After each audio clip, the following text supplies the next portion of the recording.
In this video, I'm going to show you the newest D5 update, which has left me breathless when I saw the trailer. And we're going to do it on the project that you see on the screen right now. We have a villa here, which we downloaded from D5 Works, which I'm going to show you in just a second.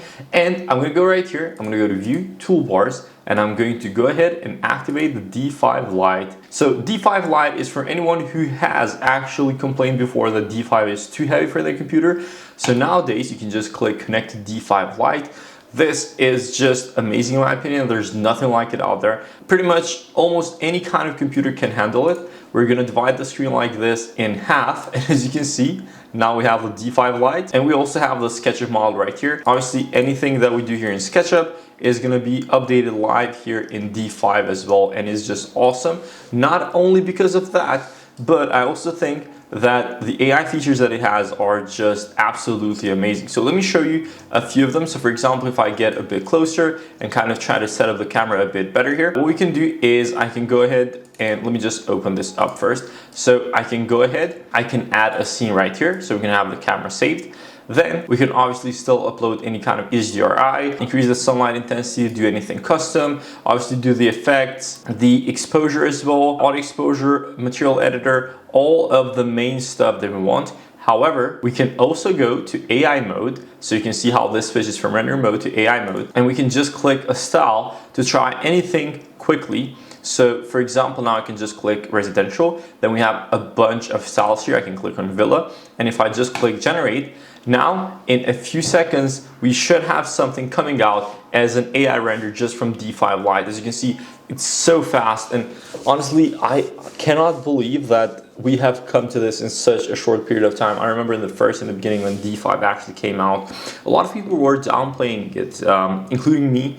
But now I think it has definitely gotten the lead in terms of what it's capable of, and I'm so excited to see how this develops further. All right, so now we have these generated. So we have 4 different iterations that are generated, and we can also click on any of them, and we can iterate on any of them. So for example, right here you have the structure way.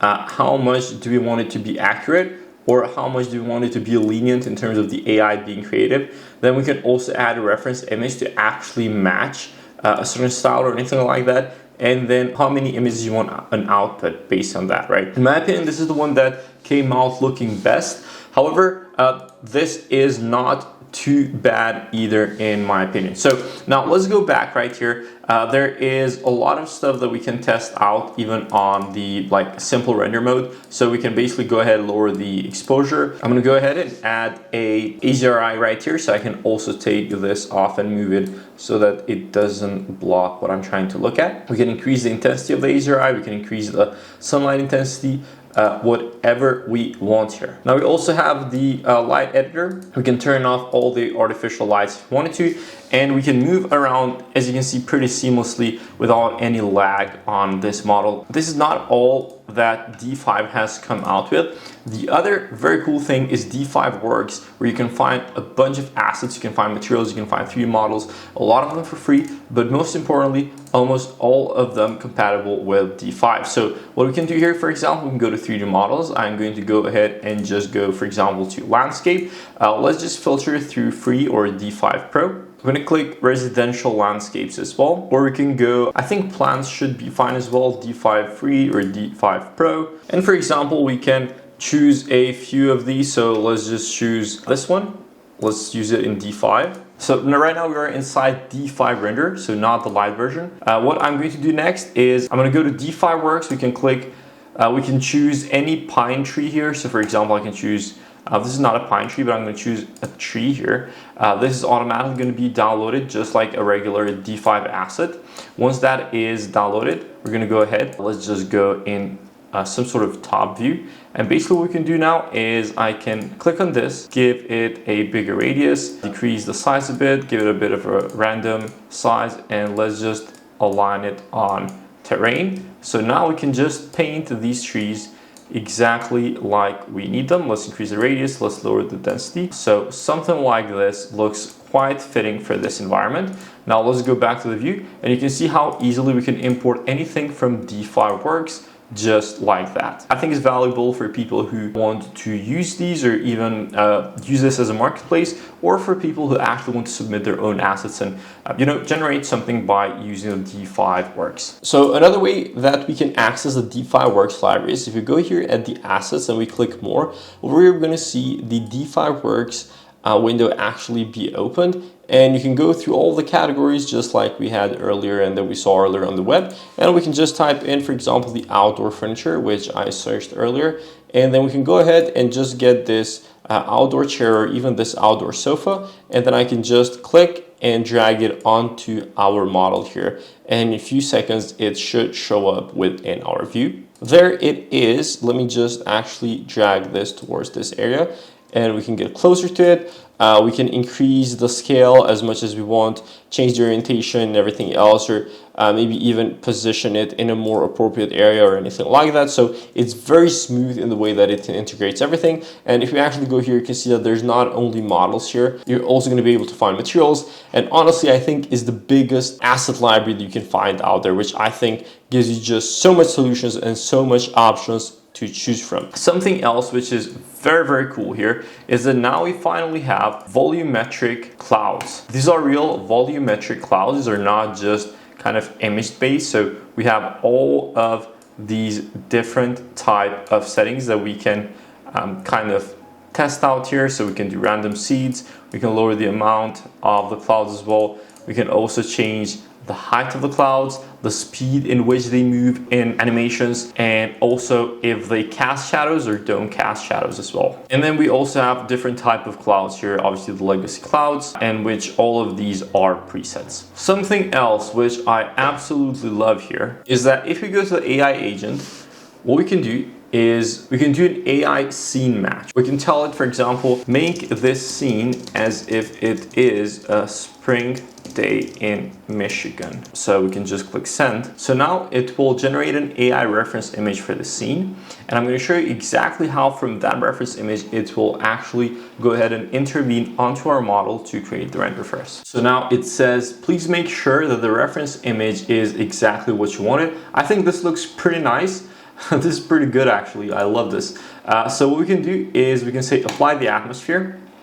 Now it will recommend assets similar to those in the reference image, and it will generate a similar atmosphere to this image, which by the way is also great. I mean, we could use this as it is as well. So now the style is being migrated, and now once this is done, it will look a lot closer to what we have here in this image. And then we can also click something like recommend assets similar to those in the reference image. And once those are processed, we can basically use those assets and input them right onto our model here. So now basically, once these are generated, we can just click on all of the assets and place them by ourselves. I'm not gonna go too deep with all of these. I'm gonna focus more on vegetation. Let's click create. Let's use this one as well. Let's click create. By the way, I just did a whole new generation. I'm gonna test something out right now too. In the meantime, I'm gonna go ahead and edit the camera here. I am going to make the aspect ratio to 16:9. Let me lower the field of view a bit and then go a bit further back to something like this. I'll update the scene. Let me add the depth of field right here. What I can do as well is I'm going to go ahead and change the angle from which the sun is coming from. Let's increase the sun disk radius. Let's lower the intensity a bit. So before we go ahead and obviously tweak anything we want in terms of the lighting, maybe even the camera a bit. So maybe I feel like we should make the field of view just a little bit bigger, or wider. Do something like this. Now let me update this. And then something which is very cool is the AI model generation. We can do text to 3D or even image to 3D. I have downloaded this kind of waterfall for yards, which is basically a landscape element. So we can just use this as an image. We can type in landscape asset. Let's click generate. And in a few seconds, with AI, we're going to be able to convert this image into an actual 3D model that we can place, for example, right there. So now you can see that this has been generated as a 3D model, and we can basically place it, for example, right here near the water. We can do any modification even after it has been generated. So even in terms of the size, the rotation, the location, everything else. So now I will go ahead and render this image, and I'm going to show you what we can do with AI processing inside D5. So right here, we can click to post processing. And once we're inside, we can either just do a simple AI enhancement like this, or we can do some sort of style transfer with a pre-built in templates. So we can go over here, we can go to realistic. Let's make this autumn, so we can lower the style transfer, but the structure matching to be 100%. And then we can also try something like sunset, so we can leave the style transfer at 0.4 and then the structure matching weight to 1. And now in just a few seconds we should have all the options available to us. So we have the AI enhancement, the raw one, which does a little bit of difference in terms of the sod. It adds more detail and also the vegetation. And over here we have the auto one, which honestly looks quite nice. It made it warmer, and the obviously the leaves and everything have gotten an autumn look. And then we have the sunset one, which I do not like as much. Personally, I could go with the raw one. Either one of these look quite nice. So as you can see, D5 is the ultimate all-in-one workflow. And the cool part about it is that workflow actually flows very naturally. So you go from modeling in SketchUp with real-time updates in D5 Lite, and you can do very rapid iterations with AI renders or even initial renderings which are inside of D5 Lite. And then just as easily, you can just add assets from D5 Works, and then you can basically just finish the final production renders with D5 Render. I think this perfectly enables a true workflow from concept to full delivery, and it just lets all the architecture specialists go in an unbroken creative flow without having to switch software, which I absolutely love. So with that said, if you actually want to go ahead and try D5, you can go and click the first link in the description.